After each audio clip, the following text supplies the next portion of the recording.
The carnival lights blurred, my feet ached. The vibrant colors, once a source of joy and excitement, now seemed to blend into a hazy, indistinguishable mass.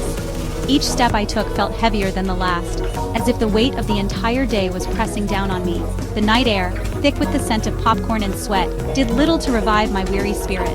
The mingling aromas of fried food and sugary treats, which usually made my mouth water, now only added to my sense of fatigue. The laughter and chatter of the crowd, once a comforting background noise, now felt overwhelming and intrusive. I needed to sit, to rest, to escape the cacophony of the carnival, even for a fleeting moment. My eyes scanned the bustling scene, searching for a quiet corner, a bench, anything that could offer a brief respite. But everywhere I looked, there were people, noise, and movement. Just ahead, a familiar sign shimmered under the dim glow of a flickering bulb: the House of Mirrors. Its entrance, partially obscured by shadows, seemed to beckon me with a promise of solitude. The flickering light above the sign cast eerie shadows, adding to the mysterious allure of the place. A wave of exhaustion washed over me, momentarily eclipsing the excitement I usually felt for the Hall of Illusions. The thought of stepping into that cool, dark space was tempting, offering a stark contrast to the bright, chaotic world outside. I could almost feel the cool air inside, a welcome relief from the stifling heat of the carnival. I hesitated. It had always been my favorite, this place of distorted reflections and endless corridors.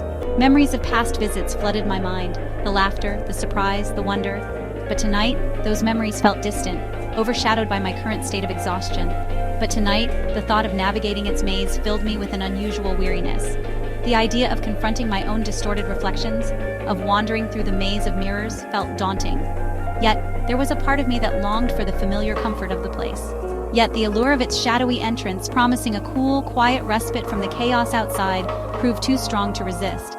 The darkness inside seemed to offer a sanctuary, a place where I could escape the noise and the crowd, if only for a little while. I pushed open the creaking door, the hinges groaning in protest, and stepped inside. The sound of the door closing behind me was like a sigh of relief, shutting out the world outside. The cool air inside was a welcome change, and I took a deep breath, feeling a sense of calm wash over me. The music and laughter of the carnival faded, replaced by an unsettling silence. The sudden quiet was almost jarring, a stark contrast to the constant noise outside. It felt as if I had stepped into another world, a world where time stood still and the chaos of the carnival was a distant memory. It was a different world within these walls, a world of smoke and mirrors, where reality itself seemed to bend and distort. The reflections in the mirrors were eerie, almost ghostly, and I could see my own tired face staring back at me from multiple angles. The dim lighting added to the surreal atmosphere, making it feel like I was in a dream. As I walked deeper into the maze, the reflections became more distorted, more surreal. Each step I took seemed to lead me further into a world of illusions, where nothing was as it seemed. The mirrors played tricks on my eyes, creating endless corridors and impossible angles. I paused in front of a particularly distorted mirror, my reflection stretched and twisted in bizarre ways. It was a strange feeling, seeing myself so altered, so different from reality. But in a way, it was also a reminder of the fluidity of perception, of how easily our senses can be deceived. Finally, I found a quiet corner, a small alcove where I could sit and rest. The cool, smooth surface of the floor was a welcome relief to my aching feet, and I leaned back against the wall, closing my eyes for a moment. The silence was soothing, a balm to my weary soul. In that moment, I felt a sense of peace, a brief respite from the chaos of the carnival. The world outside seemed far away, and for the first time that night, I felt truly at ease. It was a moment of stillness, a moment of calm in the midst of the storm. Taking a deep breath, I opened my eyes, feeling a renewed sense of determination. The carnival was still out there waiting for me, but for now I had found a moment of respite, a brief escape from the noise and the crowd. And in that moment, I knew I could face whatever came next.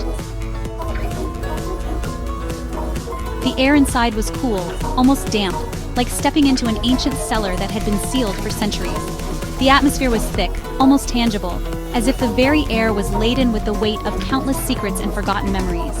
A faint smell of dust lingered in the air, mingling with the scent of old wood and something else, something indefinable yet hauntingly familiar. It was the kind of smell that evoked a sense of nostalgia, a reminder of places long abandoned and stories left untold. The only light came from sparsely placed bulbs above, their dim glow barely piercing the pervasive darkness.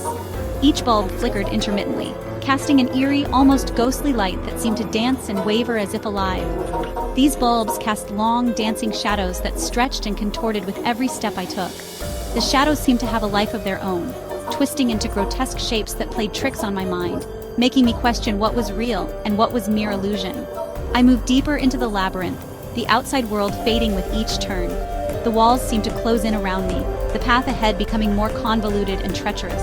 Each step took me further from the familiar, plunging me into a realm where reality and fantasy blurred. My hand brushed against the cool glass of the first mirror, sending a shiver down my spine. The glass was smooth, almost unnaturally so, and it felt as if it was drawing me in, pulling me deeper into its reflective depths. My reflection, distorted and elongated, stared back at me. It was a grotesque parody of myself, a funhouse mirror image that seemed to mock my very existence. The eyes in the reflection were mine, yet they held a strange, unsettling intensity that made me look away. A nervous chuckle escaped my lips, a feeble attempt to break the oppressive silence. The sound echoed eerily, bouncing off the mirrored walls and amplifying my unease. It was a hollow, empty sound that did little to dispel the growing sense of dread. It was always like this. The initial disorientation, the feeling of being lost in a world of reflections. Each mirror seemed to hold a different version of reality, a different facet of my own identity. It was a place where the boundaries between self and other, between real and unreal, were constantly shifting. The feeling of being transported to a world where the familiar laws of physics no longer applied. In this surreal maze, up could be down, left could be right, and every step could lead to a new and unexpected reality. It was a place of endless possibilities and infinite uncertainties. But tonight, the amusement felt strained, laced with an unfamiliar unease. There was something different about the labyrinth, something darker and more sinister. It was as if the very walls were closing in, the mirrors reflecting not just my image, but my deepest fears and anxieties.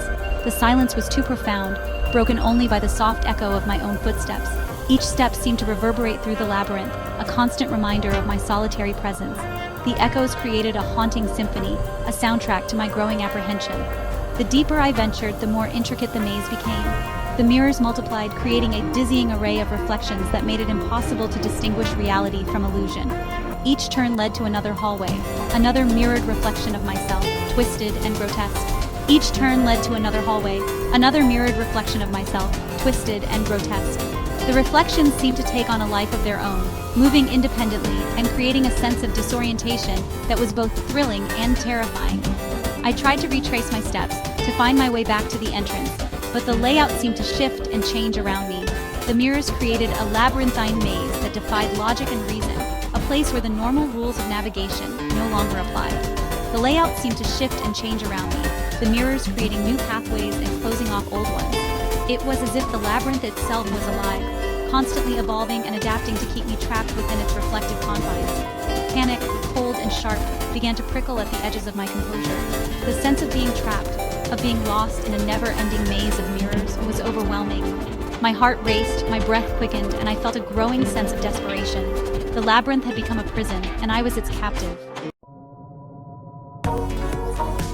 My heart pounded against my ribs, its rhythm echoing in the silence.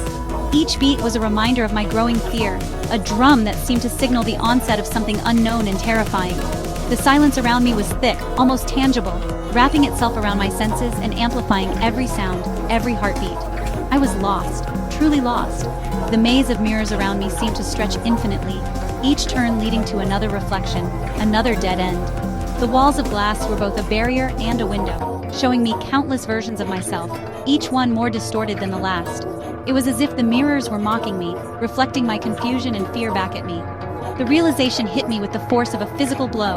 I was trapped in this labyrinth with no clear way out. Panic surged through me, a wave of dread that left me gasping for breath. My mind raced, trying to find a solution, a way to escape this nightmare, but every thought was clouded by fear. My breath caught in my throat, each inhale shallow and rapid. The air felt thick, almost suffocating, as if the very atmosphere was conspiring against me. I could hear my own breathing, loud and ragged, echoing off the mirrored walls. It was a sound that only heightened my sense of isolation, a reminder that I was utterly alone in this place. I pressed my hand against the cool glass of the nearest mirror, as if seeking solace in my own distorted reflection. The surface was cold and unyielding, a stark contrast to the warmth of my skin. It was a small comfort, a reminder that I was still here, still real, even if everything around me seemed like a twisted illusion. But the face staring back at me was no longer familiar. It was a stranger's face, twisted by fear and confusion. The eyes that met mine were wide and searching, filled with a desperation that mirrored my own. It was a haunting sight, a reminder of how far I had fallen into this abyss of mirrors and shadows. It was a mask of fear and confusion, eyes wide and searching. The reflection seemed to mock me, its expression a twisted parody of my own emotions. I could see the fear etched into every line of my face, the confusion that clouded my eyes. It was a reflection of my inner turmoil, a visual representation of the chaos that had taken hold of my mind. The silence, once a welcome respite, now pressed in on me, heavy and suffocating. It was a silence that seemed to amplify every sound, every heartbeat, every breath. It was a silence that spoke of isolation, of being utterly alone in this disorienting world of reflections and shadows. The mirrors around me seemed to close in, their surfaces reflecting my fear back at me, creating an endless loop of terror. My own panicked breath seemed to amplify the stillness, creating a terrifying symphony of isolation. Each breath was a reminder of my fear, a sound that echoed off the mirrored walls and filled the space around me. It was a sound that seemed to grow louder with each passing moment, a constant reminder of my isolation and fear. I stumbled back from the mirror, my hand flying to my chest as if to contain the frantic beating of my heart. The movement was instinctive, a reaction to the overwhelming fear that gripped me. My heart felt like it was trying to escape my chest, its frantic rhythm a stark contrast to the stillness around me. It was a moment of pure panic, a moment where I felt completely and utterly lost. The air seemed to crackle with a strange energy, a palpable tension that sent shivers down my spine. It was a feeling that was both unsettling and familiar, a reminder of the fear that had taken hold of me. The flickering lights added to the sense of unease, casting eerie shadows that danced across the mirrored walls. It was a scene straight out of a nightmare, a place where reality and illusion seemed to blur together. I was alone, utterly alone, in this disorienting world of smoke and mirrors. The mirrors around me seemed to stretch infinitely, each one reflecting a different version of myself. It was a place where reality seemed to bend and twist, where every reflection was a reminder of my isolation. The smoke added to the sense of disorientation, creating an atmosphere that was both surreal and terrifying. I was lost in this maze of reflections, with no clear way out, and the fear of never finding an escape was a constant presence in my mind. Section 4. Whispers in the Glass. A sound, faint and chilling, cut through the silence. A whisper, soft and sibilant, seeming to emanate from the very glass itself. I froze, every muscle in my body locking in place. My breath pitched in my throat, my eyes darting around the maze of mirrors, searching for the source of the sound. "Lost, little one?" the voice whispered, closer now, sending a shiver down my spine. My eyes darted from one reflection to another, each one a grotesque mockery of myself, yet none revealing the speaker. The voice seemed to come from everywhere and nowhere at once, echoing through the labyrinth, wrapping around me like a chilling fog. Fear, potent and paralyzing, rooted me to the spot. "Don't be afraid," the voice coaxed, its tone a jarring blend of amusement and menace. "Let me help you." Section 5. Fear's Magnetic Pull. My better judgment screamed at me to run, to flee this disorienting prison of glass and shadows. But my feet remained planted, my gaze drawn to the nearest mirror as if compelled by an invisible force. My reflection, twisted and distorted by the angles of the glass, seemed to mock my fear, my inability to break free from the unseen speaker's hold. "Who are you?" I choked out, my voice a mere tremor in the oppressive silence. A low chuckle, devoid of humor, echoed around me. "You've already met me," the voice purred. "Don't you recognize yourself?" My heart hammered against my ribs, a frantic drumbeat urging me to escape. Yet a strange curiosity, a perverse fascination warred with my terror.